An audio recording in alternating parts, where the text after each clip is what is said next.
We're joined by Dr. David Chow at ProFootballDoc on Twitter.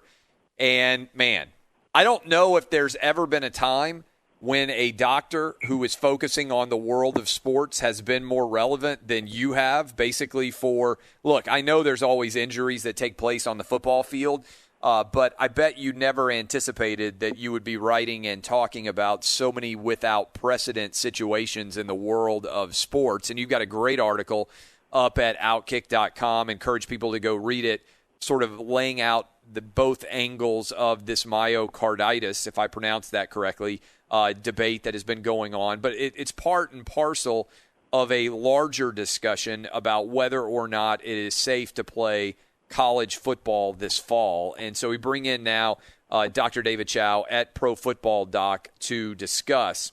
And basically, Dr. Chow, like much of the country, college football is now divided, two different perspectives being adopted.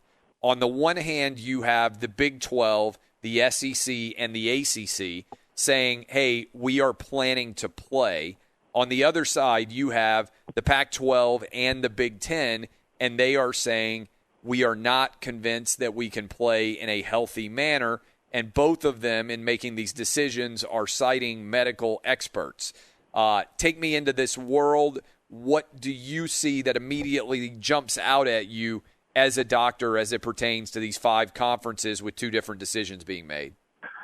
Well, I think the layperson says, why is there so much confusion? And as a doctor, I say, differing opinions are the way of the world. It's how you view things and how you make decisions and what your risk tolerance is. Look, when I was in the NFL, I didn't necessarily you obviously don't treat the same exact shoulder injury on your throwing shoulder quarterback as on your running back, right? I mean, you take other things into consideration.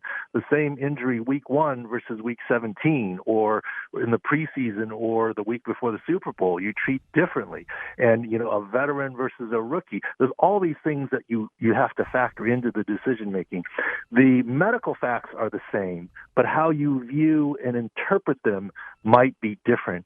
And that's where the art of medicine is.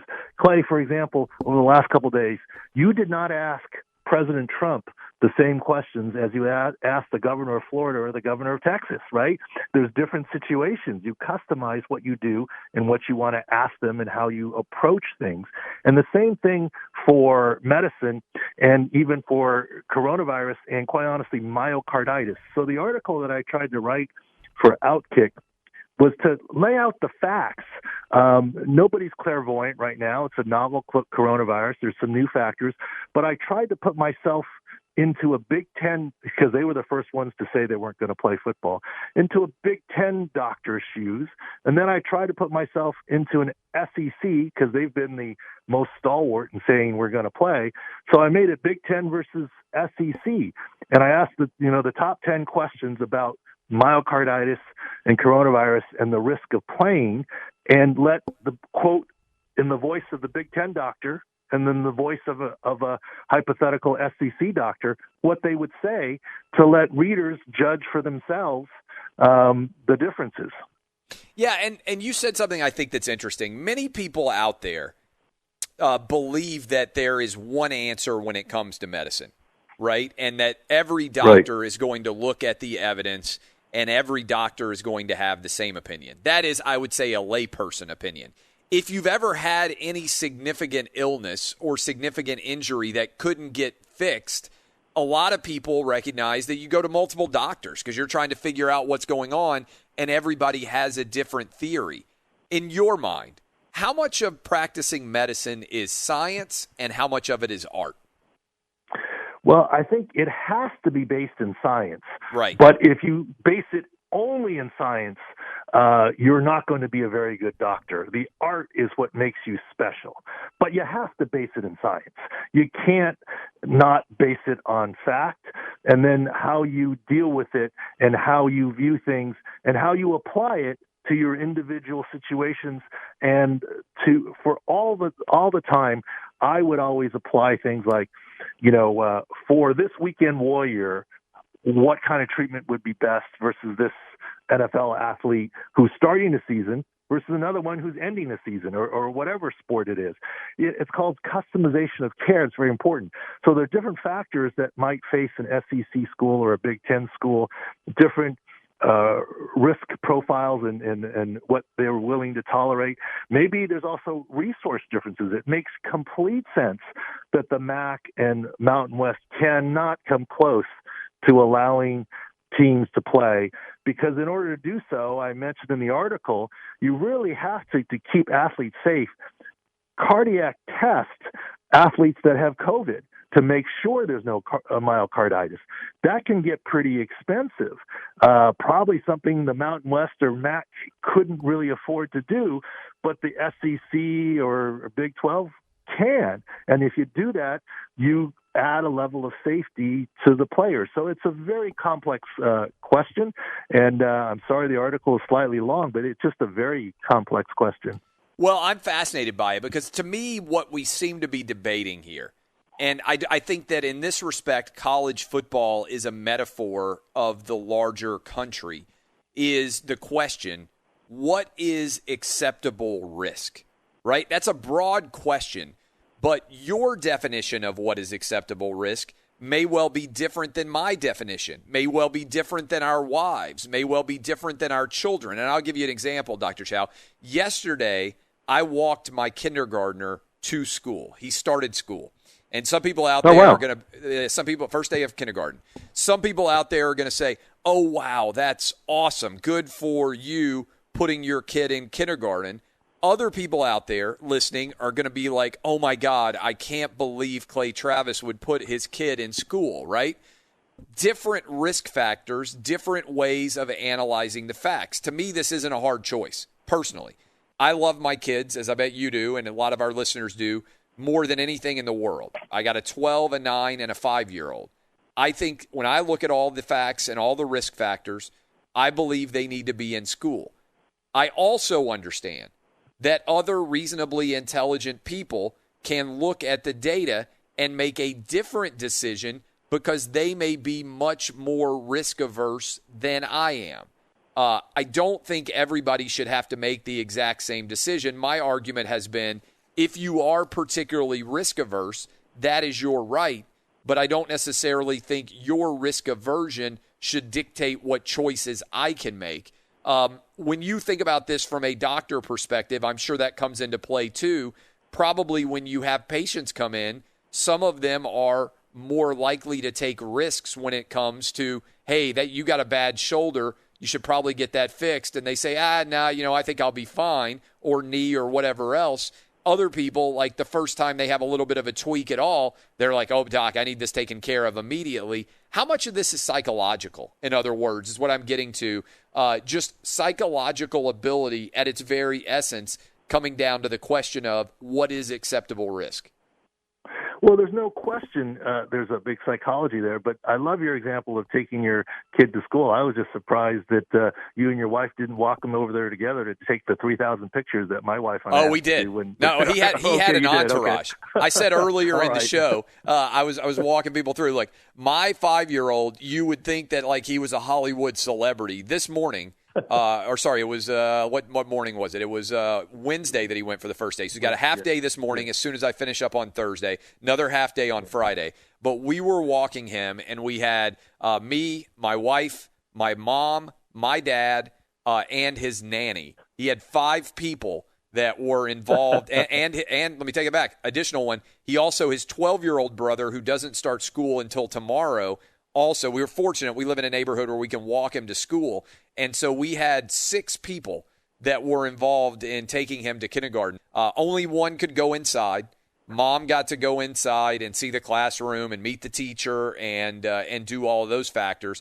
But, I mean, obviously, it's tough anytime you have your youngest kid going off to kindergarten. I know you've been through this, I bet, as well. Yeah. But I wanted him to be in school. And so that was how I spent my Wednesday morning, was taking him to kindergarten. And you're absolutely right. The psychology plays into that a lot. Look, the psychology of your little one leaving the house and starting embarking on school is huge for you and your wife, right? Psychology plays into a lot of this. And you also have to base it in fact. There's no question that, your risk tolerance is in there. But also, is it a kindergarten with 30 kids crammed into a 10 by 10 foot room? Or is it a space to kindergarten with a lot of outdoor activities? There's different levels of risk, and the psychology of risk is different. I actually end that article talking about the Big Ten doctor and the SEC doctor is Mr. Big Ten doctor, do you criticize the SEC doctor?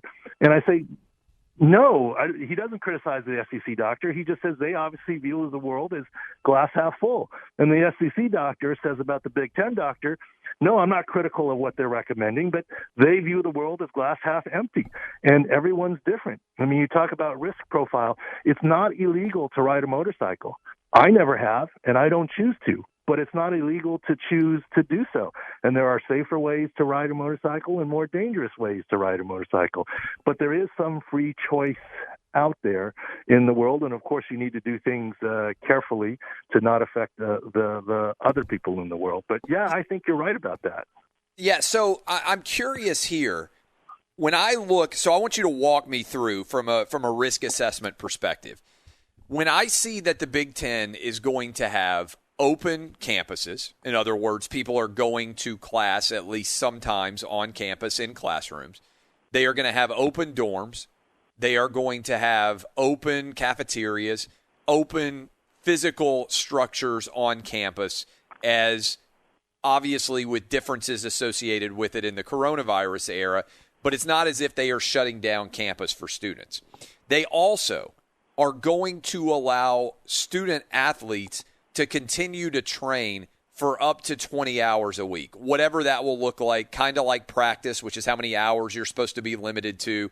Certainly it'll involve weightlifting, probably speed training, all different sorts of things that you would do in a normal off season since there's not going to be fall sports, but they're allowed to continue to be associated with athletics.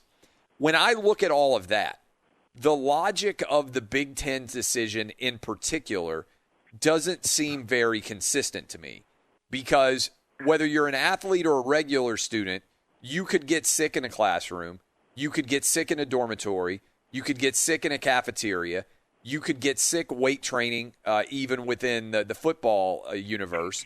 The only thing that the Big Ten seems to be disallowing is the games themselves. And I know we've talked about with you, and I've been thinking about this, you have said, and I think it's accurate, that the games themselves present much less significant of odds of infection than all the other things that are going on during the course of the week. So it seems like to me the Big Ten is still allowing 95, 98% of all activities, and what they're cutting is the games, and it doesn't seem like that's offering that much more protection to the athletes than would exist in the SEC, the Big 12, or the ACC. Pac-12 is a little bit different because it seems like they basically are shutting down many different campuses in terms of students, and so that at least is not going to be similar. But the logic in the Big Ten doesn't seem to line up for me. What am I missing, or do you kind of follow my train of thought there? I certainly understand your train of thought, and I think it's a reasonable thought. I address some of those issues in the article, i.e., you can get myocarditis in the dorm room or at home just as easily as, in a football field or in a weight room, et cetera. And I think part of the difference, and I try and express this, is it seems to me from the media reports why the Big Ten kind of changed their mind. There was a key JAMA article that talked about the risk of myocarditis being fairly high. And I think with things being new and novel, the Big Ten doctors might have, I'm not inside their heads, but I tried to be in the article, been worried about the myocarditis because, yes, it is true, myocarditis can lead to arrhythmia, which could mean sudden death.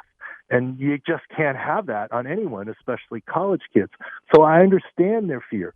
But what I think the SEC doctors are saying is that only people who get COVID convert to myocarditis, It's a smaller percentage than the general population, and we're going to monitor the kids. And if any of them do get myocarditis, we're going to take them out of exertion because that's where they get the arrhythmia and the sudden cardiac death risk. And that's how we're going to protect them. So I think it's just different ways of looking at it. Neither side is right or wrong from a medical perspective.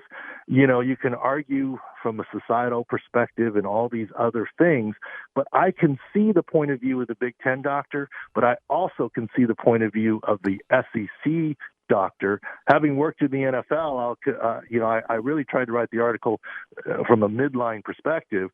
I would, lean towards informed consent and being very vigilant, assuming the university would accept the risk tolerance in terms of potential liability and added expense of the monitoring.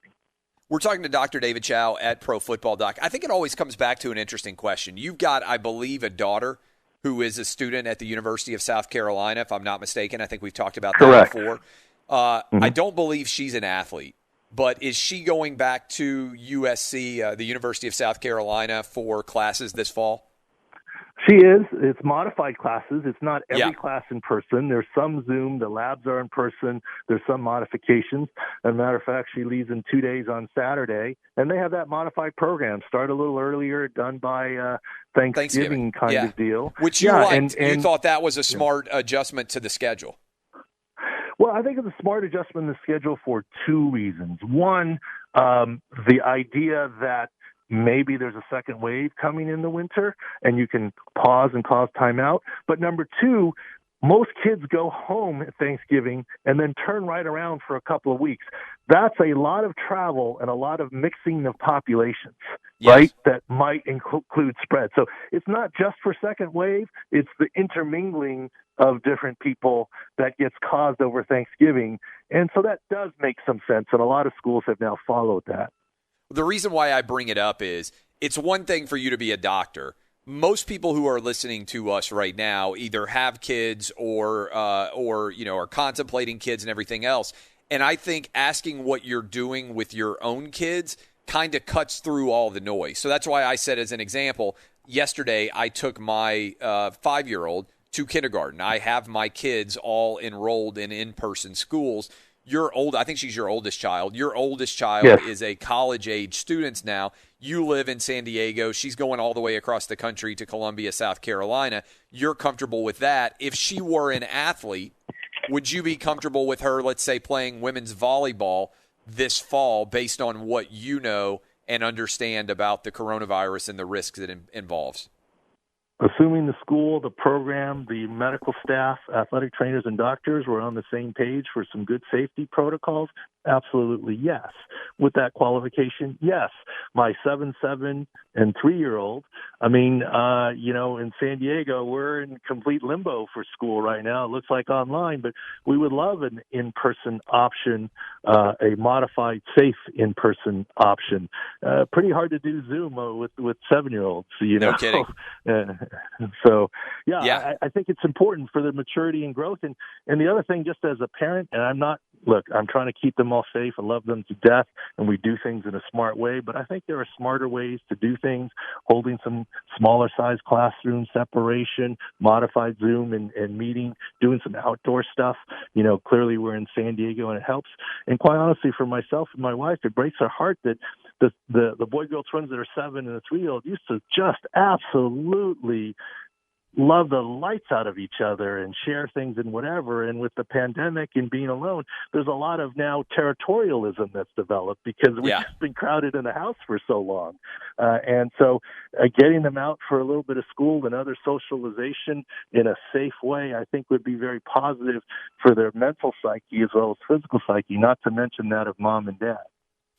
Dr. David Chow, fantastic analysis here. I would encourage everybody to go read his work if you're more curious about the Big Ten perspective, the SEC perspective, and how doctors have to balance different analysis of risk and what sort of advice they are giving. It's really a fantastic and interesting read from both a health perspective, but also from a science and the art perspective as it comes to medicine. Appreciate the time, my man. We will talk to you again next week. Thank you. Thanks, Dr. David Chow.